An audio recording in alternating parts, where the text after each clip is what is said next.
Na 5ASEC, cada gesto importa. Aqui, acreditamos que cuidar das roupas é, antes de tudo, cuidar das pessoas, do seu tempo, do seu dia a dia, da sua rotina. Por isso, nasce o novo jeito 5ASEC de atender. Um gesto simples, mas cheio de significado.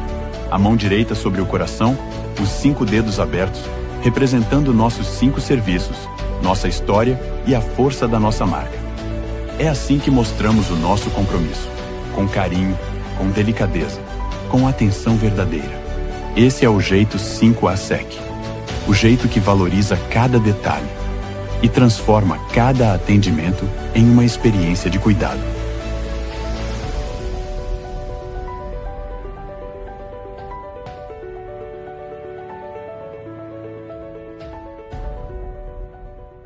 Histórias de Gramado. Oferecimento Lagueto Golden Multipropriedades e 5ASEC. A sua lavanderia em Gramado, Canela e no mundo.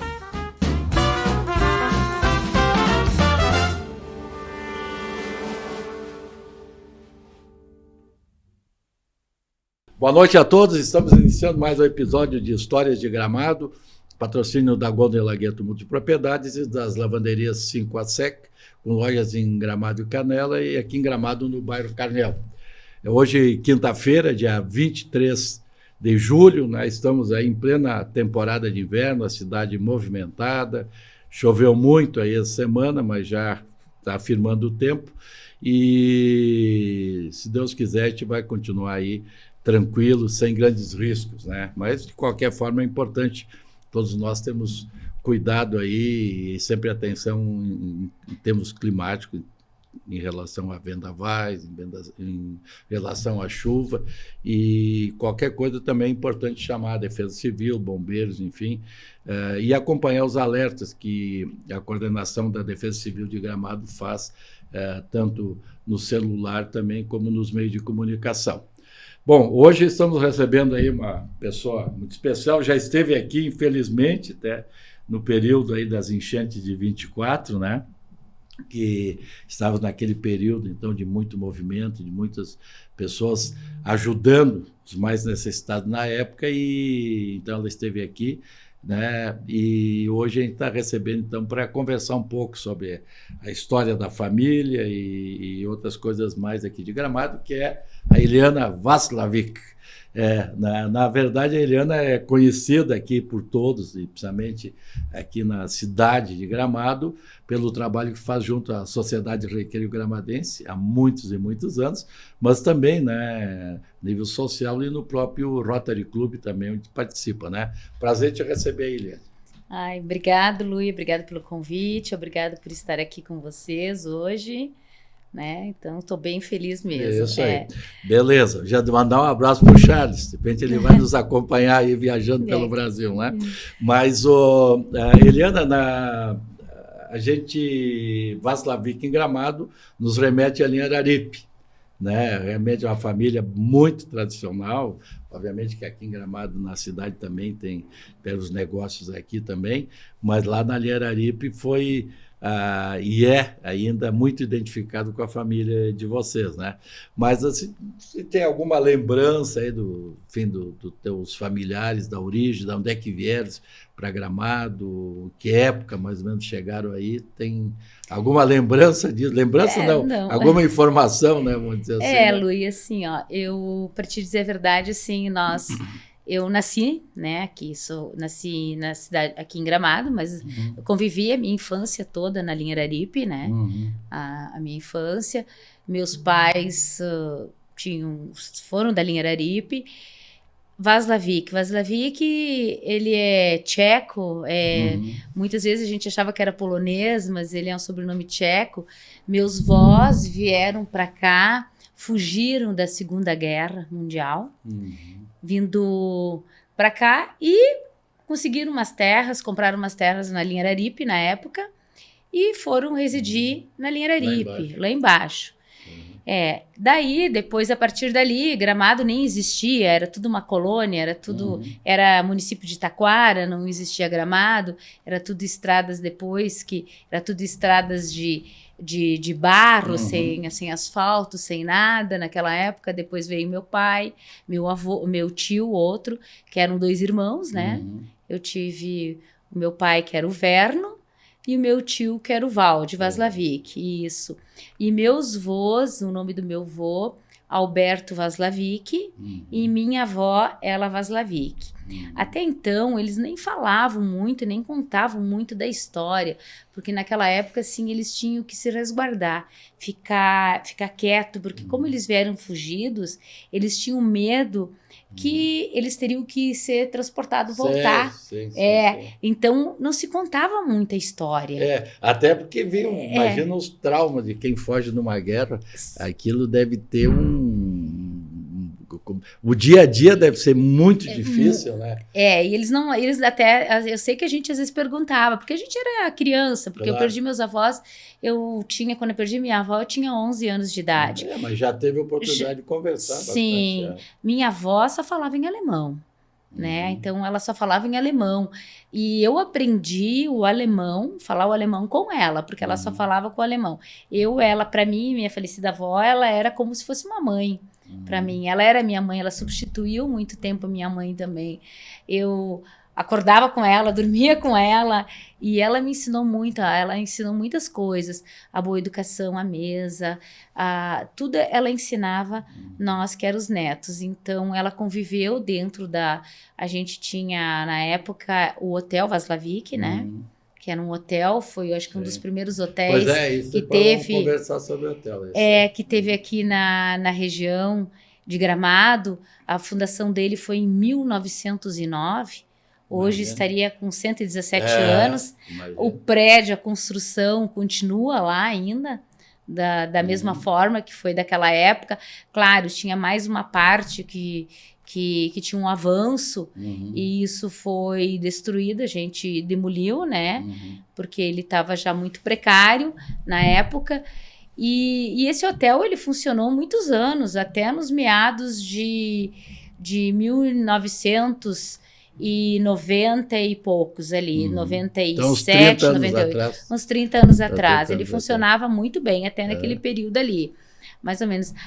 Ele funcionou até que meu pai estava vivo, né? Eu perdi meu pai, eu tinha 16 anos. Então, são 40 e poucos anos atrás, então, que meu pai faleceu. E até ali ele tocava o hotel ainda, né? Então, a gente tinha movimento na época dos borrachudos. Me lembro que tinha muito borrachudo. Tem o arroio lá embaixo ali também. Tem uma cascata. Muita vegetação. Né? Muita vegetação. Uma cascata lá que os banhistas vinham só para tomar banho naquela cascata. Hoje ela existe ainda, tal da cascata, né? O pessoal ainda fala a cascata do Vaslavik, né? Isso aí. E tinha uma ilha muito bonita, né? Que agora, nas últimas enchentes que a gente teve, e lamentavelmente destruiu toda essa ilha, né? Foi embora a ilha. Então, a ilha não existe mais, agora está começando a se construir novamente um pedaço de terra, ela está se levantando e tentando... Ao natural está voltando. A natureza, exatamente, fazendo isso. Então, assim, eu tenho assim, essa lembrança... Mas que legal. Não, mas, Eliane, só te fazer a pergunta é o seguinte, ali, tu falou, né, que a tua avó... te ensinou muita coisa. Tu tem ideia se eles vieram da região urbana ou rural quando vieram para cá? Eu não sei te dizer, não sei te dizer. Porque mas lá era rural, tudo era também. Rural. Sim, porque eles até tinham, assim, na época, a gente tinha gado, né? A gente tinha plantação, tinha tudo. Porque os gados, a gente tinha leite, daí eu me lembro que o meu pai tinha os agregados, né, que cuidava dos gados. Sim, eles tinham uma estrutura, era um agronegócio para época. Pois em cima disso, falou que o hotel foi construído em 1909. Ele já foi construído na forma que tem até hoje, aquele prédio principal, Ou ele foi sendo ampliado, reformado? Ele teve... Quando eu nasci, ele já estava sim, assim, né? Sim, mas na época, não. Na época, ele tinha aquela parte que foi demolida, que era um anexo. Primeiramente, aquele ali. E a metade da construção que existe hoje. Certo. Tá? Porque ali o hotel é até importante, o pessoal que acompanha, ele tem a sociedade, tem a igreja, então tu tem o acesso ali por trás, né? E lá é um lugar realmente, o que a Helena falou, é um lugar muito bonito, né? Tem o rio, o arroio que passa ali, tem a cascata, tinha uma hidráulica, tu lembra como é que funcionava? Era só para energia? Como é que funcionava ali? A gente tinha uma... Era movida a... Era um motor, né? Que era movido pela água, né? Pela água, motor pela água, a gente tinha energia própria de luz na época. Energia era própria, tinha o quadro de... Existe até hoje o quadro lá da energia, se mantém ainda dentro. Tem ainda alguma coisa ainda da usina? Tem. Da usina, a gente tem aquela estrutura interna ainda, que eram os quadros de energia, que você fazia a medição, o controle todo interno, e isso ainda existe, a gente manteve isso, a gente não tirou. É uma coisa histórica, É uma coisa histórica. Que está praticamente desde a época da construção, né? Sim. E essa parte da hidráulica, daí depois da usina, aliás, essa parte da usina, a usina ela funcionou também até os meados dos anos 80, por aí. Eu me lembro que eu era criança, a gente, cada vez que ia ter chuva, teria que descer para abrir a usina, a gente tinha que abrir. Tinha uma chave lá que a gente tinha que virar ela, que eu acho que era assim uma barreira. Para água escoar. Eu não sei, eu não lembro. Eu lembro assim que era como se tivesse assim uma barreira que era interno dentro da água, que era uma chapa que tu fechava ela, que daí a água trancava, ficava dentro. E quando tu abria aquela chapa, a água escorria, ia embora. Então eu sei que a gente tinha que abrir e fechar aquilo ali. Legal. E a gente tinha... E para a gente poder ter acesso até essa usina, era bem complicada a estrada. Nossa, era um penhasco assim. Sim, porque ali a gente olhando aqui de cima não parece. Não parece, na época era um penhasco. Eu falo porque quando criança, eu ia muito lá, eu ia com meu pai lá. Era um penhasco, assim, eu ia chorando muitas das vezes, mas a gente se obrigava a ir, porque alguém tinha que ir, porque a gente não queria, o pai pedia pra gente ir, e meu irmão não, o meu irmão mais velho não ia se alguém não fosse com ele. Como a gente só tinha um irmão mais velho e as meninas mais velhas, os outros mais que vieram depois dele, era tudo meninas, que são 3 mulheres depois dele, tinha que sempre ir uma das meninas juntas. E a gente sempre tinha que ir, uma vez ia uma, outra vez ia outra. E eu me lembro que eu descia lá chorando, porque eu olhava assim, eu via aquele penhasco, aquela cascata, e eu via... Porque se tu resbalasse dali, tu ia, porque não tinha cerca nem nada, porque antigamente não era que nem hoje, que tu faz tudo bonitinho, tem as cercas, tudo, a proteção. Sim, era uma coisa precária. Era uma coisa precária, era uma coisa feita tudo manualmente, né? Era tudo mesmo de enxada e pá. E ali, Helena, de novo, não sei se tu tem informação, não, pela época, óbvio, né? O que tipo de... Porque ele abriu um hotel, tu fica pensando, em 1909, né? É uma coisa meio estranha, parece que não podia ter hotel, né? Mas quem ficava hospedado na época ali, era um pessoal que vinha a trabalho? Provavelmente não era, pessoal que vinha veranear. Era os turistas que vinham veranear. Vinham veranear na época. Era de tudo que era lugar, vinham os turistas. Tu sabe até quando meu pai não botou mais, que não funcionou mais o hotel, esses turistas, muitos vinham ainda para relembrar o velhos tempos. Teve várias luas de mel, que o pessoal vinha para passar lua de mel, porque não tinha muita opção. E quantos quartos tinha? Porque naquela época era quarto, né? Era devia quartos. ter aqueles banheiros coletivos. Mas hoje ainda continua assim, com aqueles banheiros, os banheiros coletivos, que é o corredor, tem assim os boxes de chuveiros, né? Vários, 3, 4, tem os banheiros, né?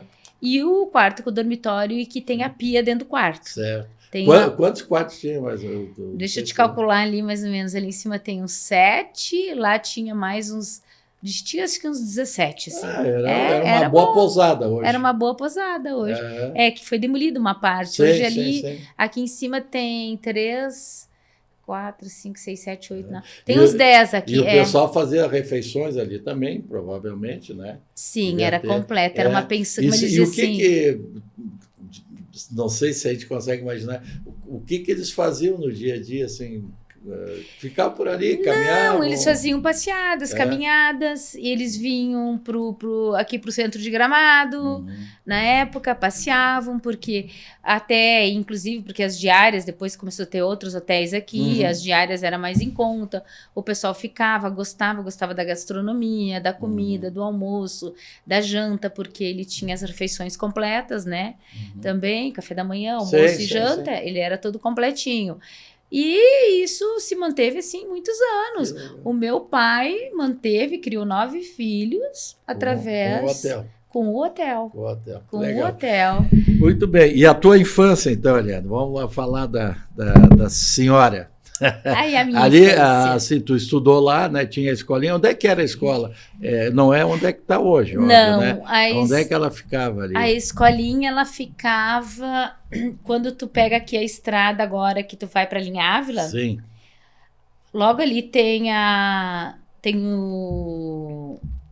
Que era do Václavic ali, da Suzana do Lauro, que comprou... Tem a igrejinha ali. Aonde tem a igrejinha, isso. Do lado da igrejinha tinha a escolinha. Era a divisa ali. E era aquelas multisseriadas, os alunos de todas as séries ficavam juntos. Todas as séries ficavam juntas, exatamente. Pequeno, que daí a gente tinha ali do 1º ao 4º ano, tá? Tinha... Depois, com o tempo, abriu-se o jardim. Mas daí o jardim já abriu aqui nas terras do meu pai, que era do meu pai. A gente tinha uma casinha... Ali onde é que é a escola hoje? Não, também não. Aonde que tem a divisa é na subida, quando tu sobe do lado que os viu tinha ali, do ladinho nós tínhamos uma casinha. Era uma casa que era de agregados. E ali estava desocupado e ali a prefeitura alocou, né? Alugou, não lembro como é que foi feito. Também eu era jovem, adolescente, criança. Daí ali o meu pai cedeu, que eles usaram para fazer o jardim de infância. Daí o jardim de infância era ali e o do 1º ao 4º ano era lá perto da igrejinha. E tu lembra, assim, da tua primeira professora? Que na época era só professora? Era só professora. Eu tive a Marlene Wilchen como professora. Também faleceu agora há poucos dias. E tive também uma outra professora que é lá da linha Araripe, lá para fora, com a divisa da linha Brasil. Sim. Também. Eu tive essas professoras, daí acho que eu deveria ter tido... tive a Clotilde Adams também. A Clotilde foi uma professora. Com o Foguinho? Com o Foguinho. Nossa, a Clotilde foi a minha primeira professora. Isso aí. A Clotilde é a irmã do João Adams. Do João Adams. Ela que me ensinou a escrever. Isso aí. Tanto que até hoje ainda eu converso com ela, às vezes de vez em quando, né? E eu sempre digo, a minha professora, ela que me ensinou a escrever, a ler. Ela disse que a gente falava tudo errado, ainda eu tenho problema nos R's. Sim, sim. Né? Sempre por causa da falar muito alemão, né? Exatamente, porque misturava. Alemã, misturava muito o alemão. Então eu tive muito problema sério com os R's. Ela dizia burro, eu dizia burro. E eu nunca conseguia dar os 2 R's juntos. É interessante, até o João esteve aqui há pouco tempo, e então lembrando ali que tinha a capatazia do Daia, e o seu Zeca, que era o pai da Clotilde, do João ali, eles tinham bem na divisa, até hoje tem a área, passando a igreja um pouquinho adiante à direita, tem. Né? Que era a capatazia, eu nem sei, eu acho que pertence ao Estado ainda aquela área ali, né? E colegas, não sei se tu lembra de algum, assim, de conhecido, colega de aula. Colegas de aulas eu lembro, assim, de alguns, mas era tudo do interior mesmo, tudo da linha Araripe. Sim, tudo porque daí não tinha Tinha os Plaut, tinha os Wiltgens, tinha... Então, assim, tem muitas famílias que estão até os hoje, Aren, moram os por Aren, ali, né? os Aren, todos que... As gurias que moram ali Claro. já estão tudo com a minha faixa etária, né? Então, eram tudo meus colegas. Isso aí. E tu ficou até que idade lá na Linharia?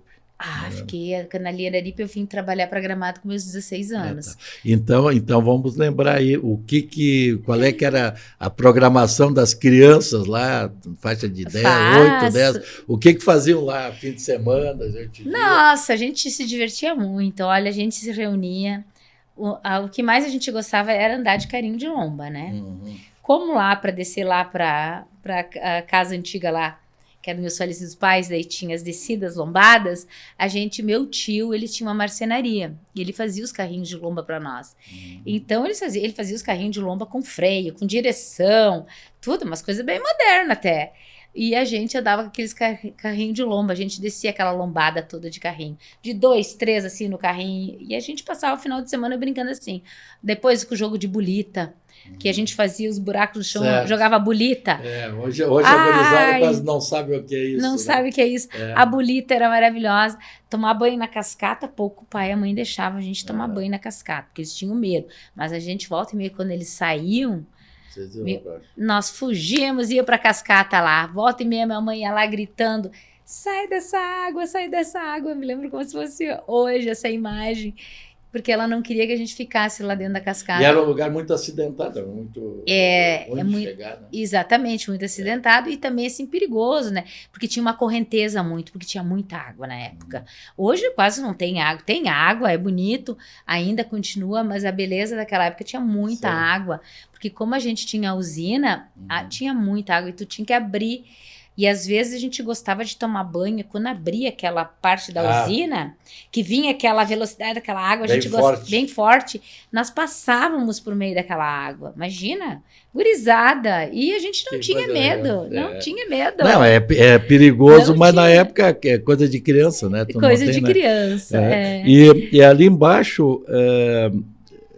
Nós vamos falar aqui do Laticínios Escândia, tem uma história bonita ali, mas chegou a ter algum outro comércio ali e tal, tu lembra? Tem um armazém até hoje, na época tinha algum comércio assim que não tem mais hoje, tinha um armazém ali eu acho, da família, não tinha? Tinha. Não sei se era da família. Não, daí o armazém tem lá na linha Brasil, mas digo, e tinha... Não, mas ali na linha Araripe chegou a ter algum comércio ali? Aqui na linha Araripe... Na época? Não, na época não tinha um mercadinho, assim, um armazém, mas não, era dos Robaher, que eu me lembro. E onde é que ficava? É no mesmo lugar onde que está hoje. Onde aí tem o armazém hoje. Onde tem o armazém continua. Deve ter sido construído a alvenaria agora. Da minha época, que eu lembro, né? Sim. Era dos Robaher. Depois eles venderam, mas logo em seguida venderam por esses Wiltgen e eles estão até hoje. Estão até hoje.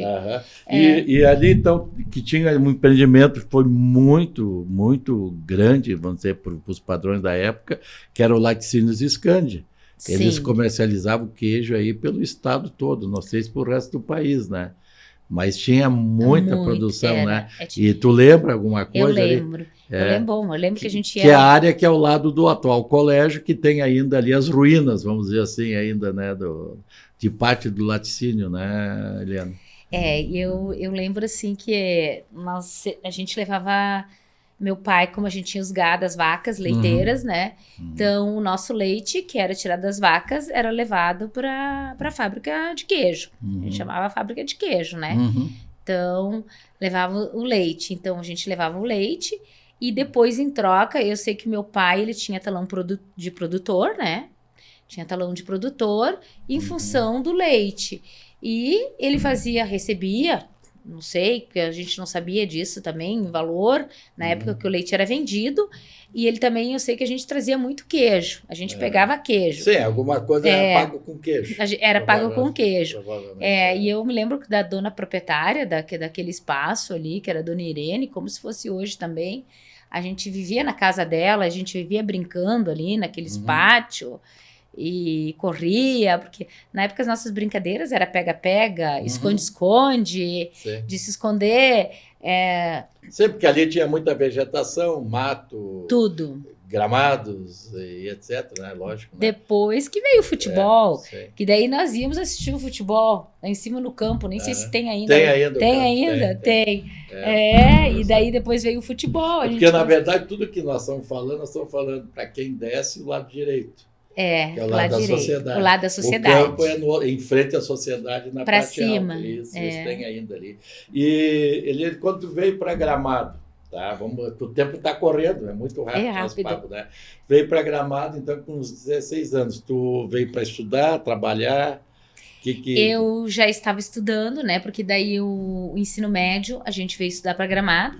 Tinha 2 escolas para escolher, Bom Pastor ou colégio estadual. Sim. Que, aliás, é muito comum o pessoal da linha Araripe, até a maioria quase foi para estudar no Bom Pastor. No Bom Pastor, que era mais Mas próximo. meu pai não queria que nós estudássemos no Bom Pastor, porque nós éramos meninas, e daí tinha os internatos lá dos meninos, e ele não queria que as meninas nós fossem. Meu pai era muito severo.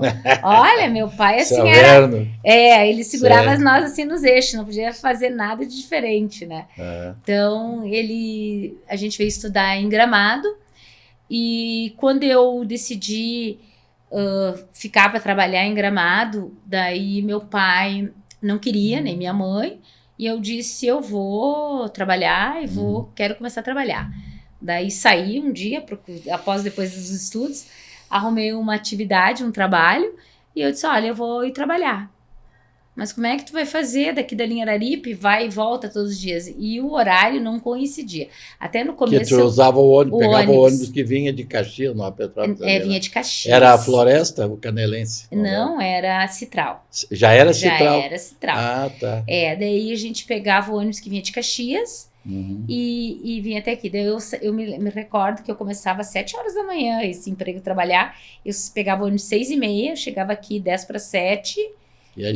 Onde é que era que trabalhava? Eu comecei a trabalhar, primeiro trabalho que foi a Dude Ribeiro que me deu na época. Cerâmica? Foi na cerâmica. Pintar cerâmica. Comecei pintando cerâmica. Ela disse, muito. Encontrei a Dude esses dias aí. Era só meninas, querido, só mulheres. Maravilhoso. Era uma sala assim que só mulheres. A gente que artista que é a Dude.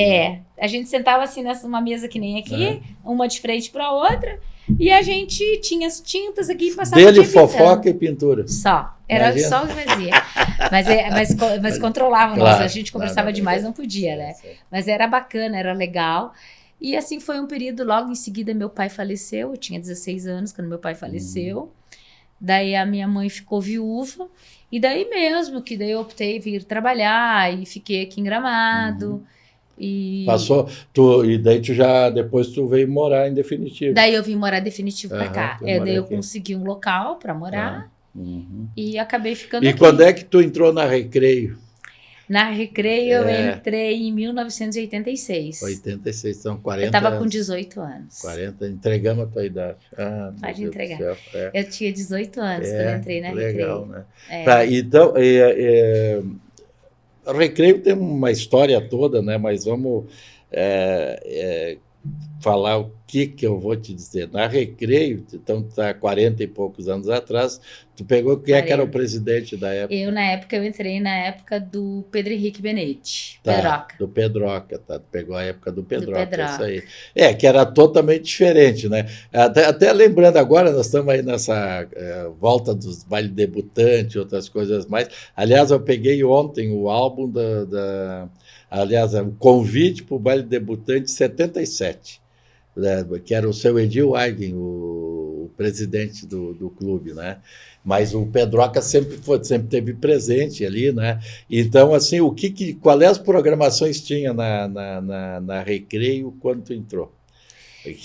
Além do bolão que tinha ainda, né? Tinha o bolão, tinha a bocha. Isso.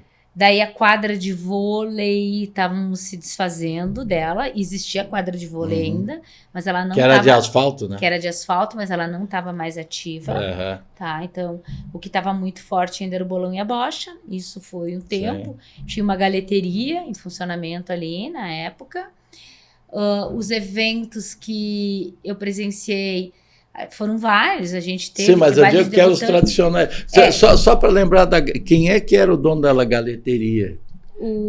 Era o Silívio Schmidt, Silívio né? Schmidt, isso. O Eu lembro que Schmidt. ela funcionou bastante tempo ali. Muitos anos ali. Isso aí, muitos isso anos. aí. Depois entrou o Eloy Schmitz, Isso, que pegou. Silívio e Eloy tinha a galeteria ali, exatamente. Os Mas dois. assim, da programação que eu digo assim, tinha aqueles Os bailes programas tradicionais. tradicionais. Qual é que era Os bailes tradicionais era o baile debutantes cada 2 anos, tá? Era bienal. Isso sempre teve. Carnaval. Teve o carnaval também sempre teve. Daí tinha a ronda nativa, que era um baile Isso eu não lembro. meio gaúcho. Sim, tinha a ronda nativa. O baile de Réveillon sempre teve também. O baile de Réveillon. O aniversário do clube também sempre teve, tá?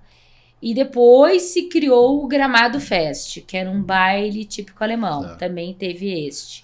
Também teve isso aí. Teve. Tá certo, eu lembro disso. E depois, conforme os presidentes foram mudando, teve vários shows também. Tu gente chegou a teve muitas pegar algum baile ainda em Festa das Hortênsias? Não? Festas das Hortênsias peguei também. Pegou ainda? Peguei Pegou. também. Aham. Festas das Hortênsias eu Deve ser peguei. uma das últimas, a gente escolha da rainha. Peguei acho que 2 ou 3 ainda, Festa das Hortênsias. Tu lembra quem é que foi rainha, assim, das últimas aí que tu viu? Eu lembro que era uma Balzarete que tava. Deve ser Alessandra. Alessandra Balzarete, acho que era. Não tem. Foi, eu lembro dela. Eu me lembro muito Outro, nitidamente dela, assim. Aham. Me lembro também da filha do Décio Caldas, também.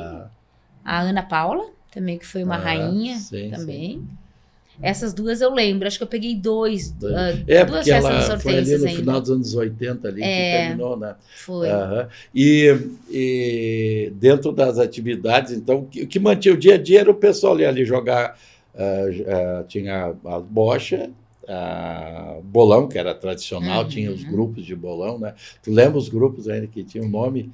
Um era Cacique. Castelo. Aliás, Castelo. Castelo, Tuiuti. Isso. E... Que eram os mais tradicionais, eram os mais tradicionais. Castelo, Tuiuti, né? Que eram os mais Isso aí. tradicionais. Mas teve vários, agora sim. Sim, e depois tinha ali também tudo eu vou perguntar esse surtinho, porque eu tenho uma vaga lembrança. Tinha a sala dos carteiros lá, que o pessoal jogava carta. Aquela sala era o segredo. Escura, fechado, cheiro de cigarro, né? Aquela cinzeiro. Funcionava 24 horas. 24 horas, né? O pessoal jogava lá em cima. Só que ali eles não deixavam subir muito. Ali não podia subir. Sim, era no canto, assim. Tinha uma escadaria, tu subia ali. Quem subia ali muito era o seu Silívio, né? Que ele levava os lanches lá e as bebidas. E às vezes eu queria subir e não podia subir, porque lá era só os homens que jogavam e não podia ir mulher, não podia... Tem muitas histórias ali. Tinha muitas histórias assim, legal. Guardadas, legal. Né? E ele, quando começou, aí até eu já participava do conselho, depois presidente muito tempo ali, a história para a gente então, fazer a revitalização desativar o bolão, desativar as bochas.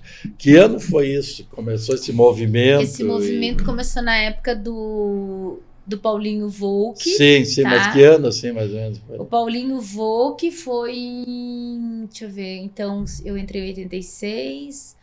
88, 90, nos anos 90 ali, 92 ali, por aí. Na realidade, daí o Paulinho transformou, quis tirar o bolão, botar pinos automáticos, né? Sim. Porque na época era pinos automáticos, que foi para modernizar um pouco o clube. Daí ali o pessoal já não gostava mais, não jogava mais muita bocha. Daí começou se desativando aos pouquinhos. E ali os pinos automáticos, daí teve vários campeonatos, ainda teve, na época do Décio Caldas também. Depois, quando entrou na época do Coleto, daí entraram com o projeto, né? Sim, pois isso foi a do Coleto que do projeto Recreio ano 2000. Eu entrei junto com ele como presidente do conselho, ele era diretor, né? E ali, tu lembra, assim, das assembleias e tal, porque era meio dividido.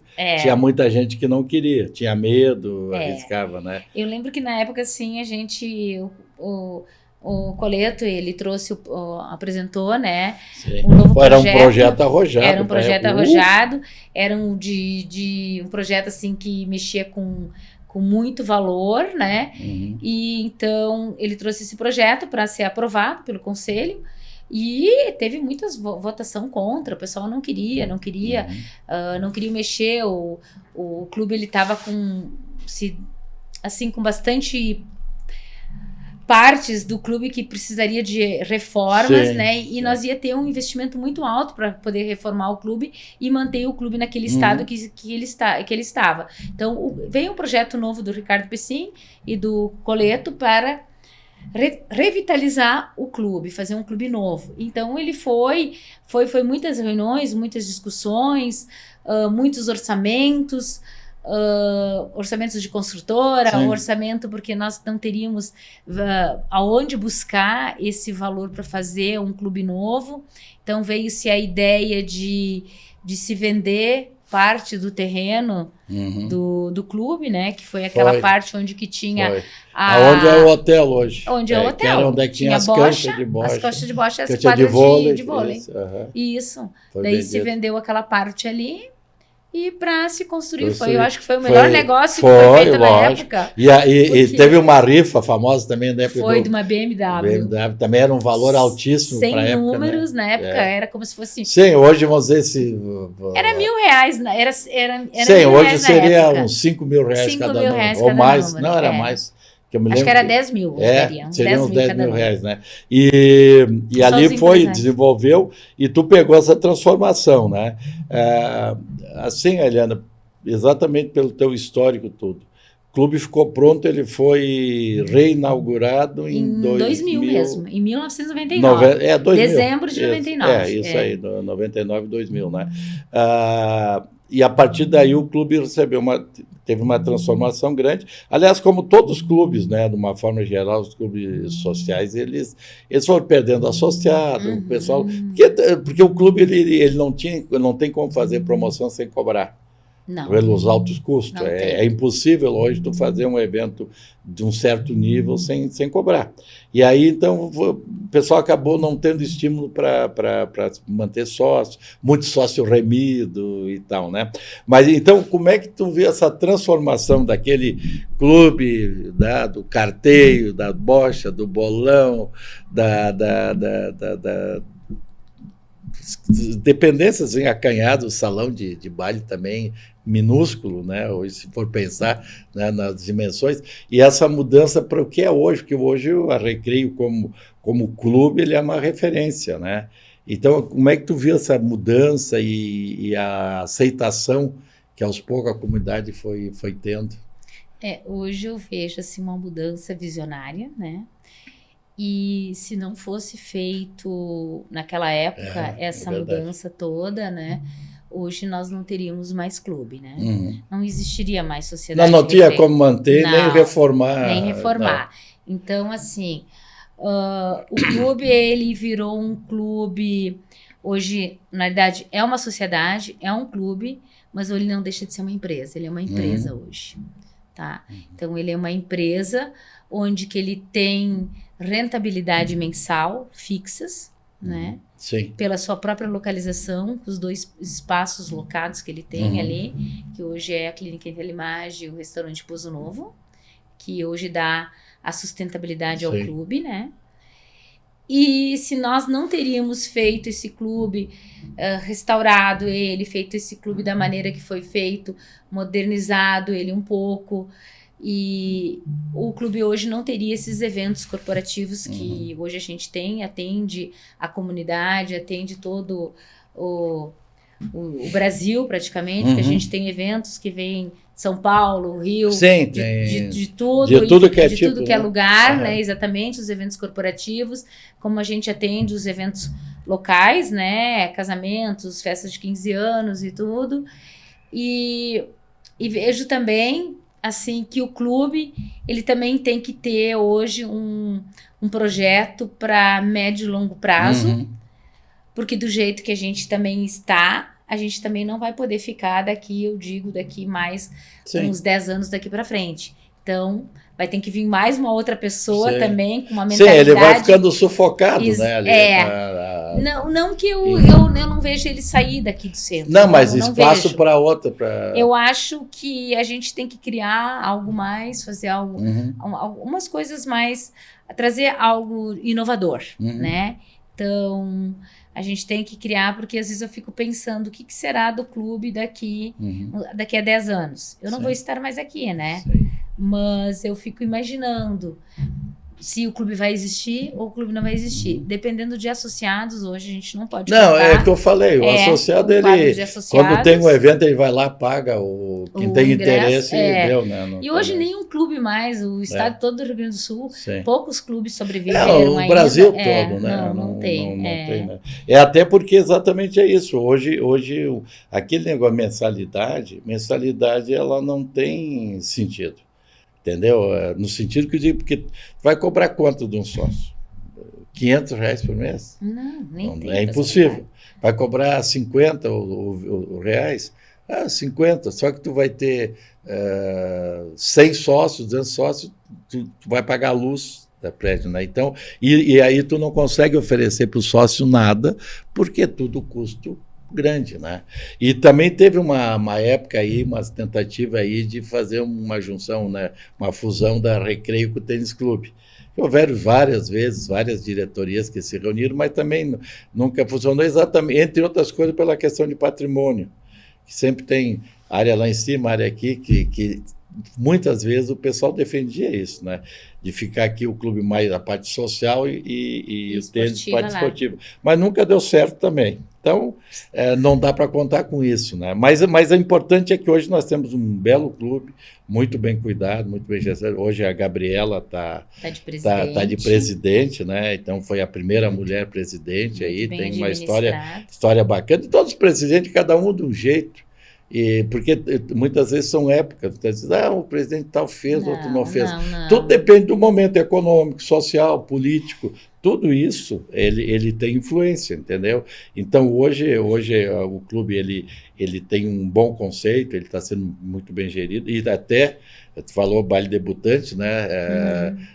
Nós vamos voltar até o baile debutante, se quiser comentar alguma coisa, mas é importante isso, porque de uma forma ou de outra, para um clube social, ele tem que ter alguns eventos que remetem a história e o porquê de um clube, né? E o baile debutante ele tem muito a ver, né?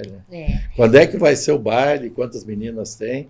O baile debutante ele está marcado já, não previsto, para o dia 17 de outubro, né? Certo. Hoje nós estamos com 11 meninas inscritas, tá? E as inscrições ainda estão abertas para quem queira se inscrever. Então é um resgate que a gente está fazendo. Isso. Após 28 anos atrás, porque o primeiro baile debutante aconteceu em 1963. 63, E de lá para cá, então, veio o baile de debutantes. Foram, se eu não me engano, 18 bailes de debutantes que aconteceu nesse período até agora no clube. E a gente está aí com uma expectativa muito grande, né? Estamos ansiosos, né, para que este evento de retomada. E é um evento, assim, de tradição. A gente está querendo trazer a comunidade para dentro do clube para um evento lindo, bonito, de gala. O que realmente Gramado, ele pede realmente, assim, que Gramado, a gente não tem um evento bonito, né? Então, um evento que traz uma história... Sim, é todo aquele uma tradição, glamour. E então o baile de debutantes é para isso. Então a gente vai apresentar essas meninas à sociedade. É um baile bonito, vai virar uma festa.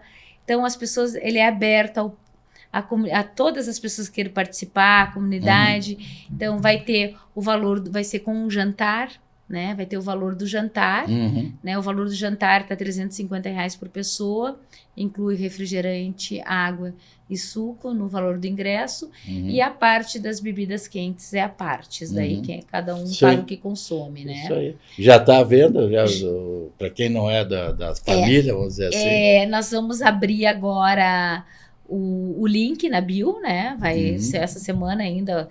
Já estamos de quarta, até o final da semana provavelmente vai estar aberto já as vendas. A gente já vai começar a vender e a gente espera a comunidade que venha participar, porque não é um evento só familiar. É um evento para todo mundo. É da sociedade. É da sociedade, exatamente, né? Então as pessoas visualizam muito como um evento familiar. Não é. É um baile de debutantes, é uma festa de 15 anos coletiva, mas aberto a todos. Legal. Né? Muito bem. Minha amiga, nosso tempo está correndo. Deixa eu só fazer, antes de encerrar, 2 perguntas que eu faço para todo mundo. Uma, o que tu gostaria que tivesse hoje, assim, coisa que te traz uma lembrança do passado que tu sente falta em Gramado? Teu tempo de infância, adolescência, uma coisa que de repente não existe mais ou que poderia voltar.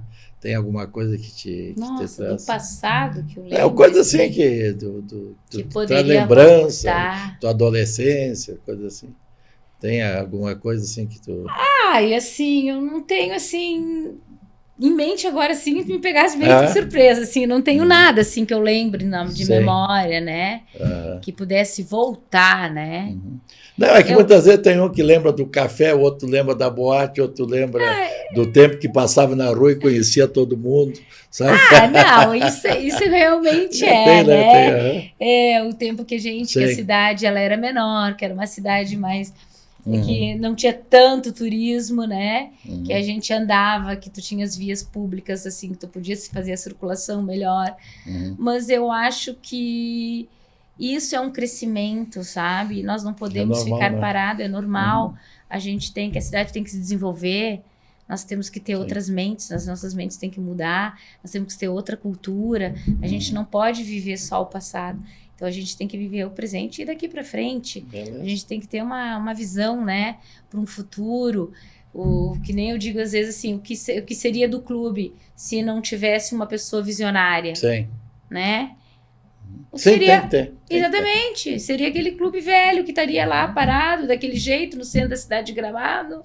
Então, eu acho que tudo que é feito são pessoas que analisam para o crescimento nosso da região, o crescimento da própria cidade, né? Beleza. E a última, pedir para deixar uma mensagem para o pessoal, assim, estou olhando o Gramado daqui 10, 15, 20 anos, uma mensagem para a nossa população, assim, o que tu imagina e o que tu acha que nós, como gramadenses, podemos esperar nos próximos 10, 15, 20 anos.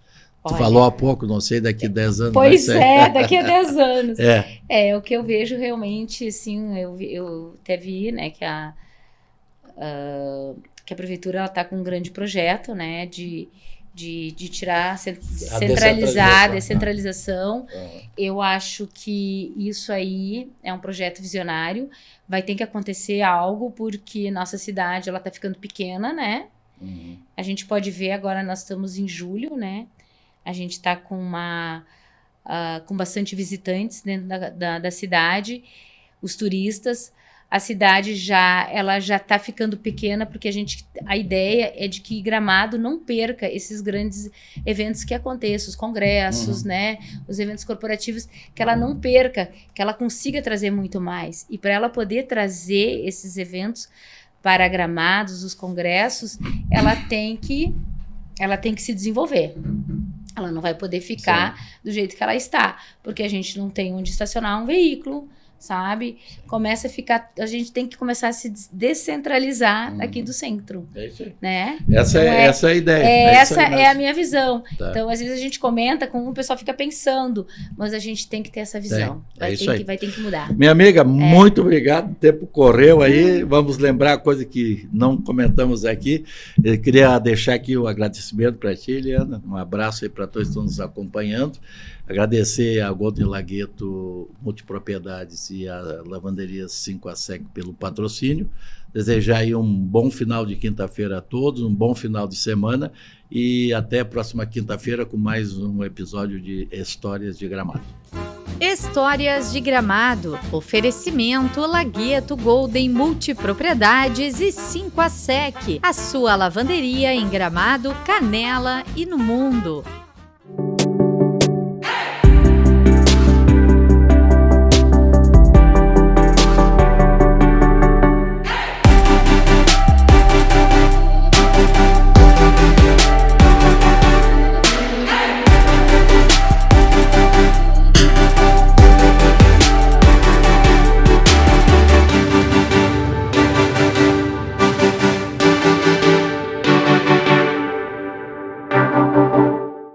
Na 5 a Sec, Cada gesto importa. Aqui, acreditamos que cuidar das roupas é, antes de tudo, cuidar das pessoas, do seu tempo, do seu dia a dia, da sua rotina. Por isso, nasce o novo jeito 5ASEC de atender. Um gesto simples, mas cheio de significado. A mão direita sobre o coração, os 5 dedos abertos, representando nossos 5 serviços, nossa história e a força da nossa marca. É assim que mostramos o nosso compromisso, com carinho, com delicadeza, com atenção verdadeira. Esse é o jeito 5ASEC, o jeito que valoriza cada detalhe e transforma cada atendimento em uma experiência de cuidado.